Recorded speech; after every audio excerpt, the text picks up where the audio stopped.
Lincoln MacVeagh, 1890–1972, was a distinguished United States soldier, diplomat, businessman, and archaeologist. He served a long career as the United States ambassador to several countries during difficult times.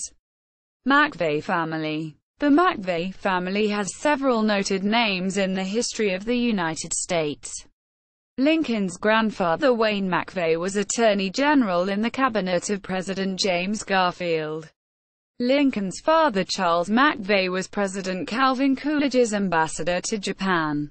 Lincoln's great-uncle Franklin MacVeagh was Secretary of the Treasury in the cabinet of President William Howard Taft. Early life and education. Lincoln MacVeagh was born October 1, 1890, in Narragansett Pier, Rhode Island, the son of Charles MacVeagh and Fanny Davenport Rogers MacVeagh. MacVeagh graduated from Groton School in 1909 and Harvard magna cum laude in 1913. He studied languages at the Sorbonne in 1913–14. He was fluent in German, French, Spanish, Latin, and Classical Greek. On August 17, 1917, MacVeagh married Margaret Charlton Lewis, the daughter of a distinguished linguist. She also was a serious student of classical languages. Their daughter, Margaret Ewan MacVeagh, accompanied her parents on various tours of duty around the world. Mrs. MacVeagh died on September 9, 1947. Career. MacVeagh served in the U.S. Army during the Great War, attaining the rank of major. He was a member of the American Expeditionary Force in Europe. He served in the Artois, St. Mihiel and Meuse-Argonne campaigns and was cited by General of the Armies John J. Pershing in 1919 for exceptionally meritorious services. Quote, after World War I, he became a director of Henry Holt and Company, a publishing firm in New York City. In 1923 he left Henry Holt to found the Dial Press, ambassador of the United States. In 1933, President Franklin D. Roosevelt appointed MacVeagh to be the envoy extraordinary and minister plenipotentiary to Greece. Following his presentation of his credentials, he gave a speech in classical Greek. He remained at the post in Athens until June 5, 1941, several months after the German army overran Greece. In 1940, at the beginning of World War II, British troops had invaded and occupied Iceland in fear that Germany would take the island first. In July 1941, the governments of Iceland and the US had agreed that the defense of Iceland would be the responsibility of the United States.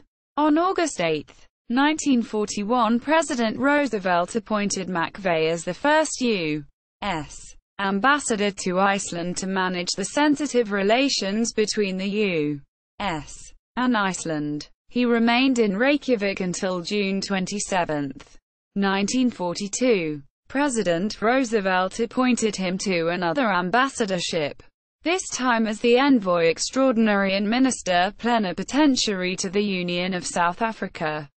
He served in Pretoria from May 21, 1942 until November 21, 1943, successfully coordinating the American wartime agencies there.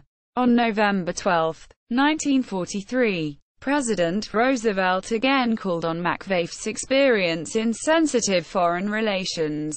The president sent him to Cairo to act as the ambassador to the governments in exile of Greece and Yugoslavia who had fled their countries. After the liberation of Greece, MacVeagh transferred the embassy back to Athens on October 27, 1944. The office of the embassy at Cairo was closed. November 8, 1944. In 1947, he gave secret testimony to the Congress on the danger of Soviet-supported extreme leftist movements in the Balkans. This testimony was considered an important factor in formulating what became known as the Truman doctrine, which stated that the U.S. would support Greece and Turkey with economic and military aid to prevent their falling into the Soviet Union's sphere of influence. MacVeagh pressed the post-war Greek government to pursue a democratic policy. While he was in Greece, MacVeagh conducted excavations beneath the Acropolis and made archaeological contributions to the National Archaeological Museum of Athens. With his first wife Margaret, he wrote Greek Journey, a book for children. His wife died while they were in Athens. He left Athens on October 11, 1947. President Truman named MacVeagh as ambassador to Portugal on April 8, 1948. While in Lisbon, he was instrumental in bringing Portugal into NATO. He remained at the post in Lisbon until February 26, 1952. In 1952, President Truman once again called upon MacVeagh to serve as ambassador to Spain. He served for a year in Madrid.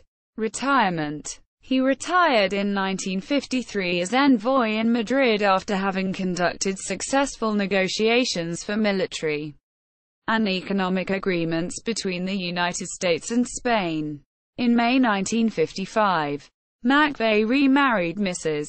Virginia Ferrante Coates, daughter of Marchese and Marchesa Ferrante di Ruffano of Naples, Italy. MacVeagh died on January 15, 1972, at a nursing home in Adelphi, Maryland at the age of 81. He was survived by his wife and daughter, Margaret, Mrs.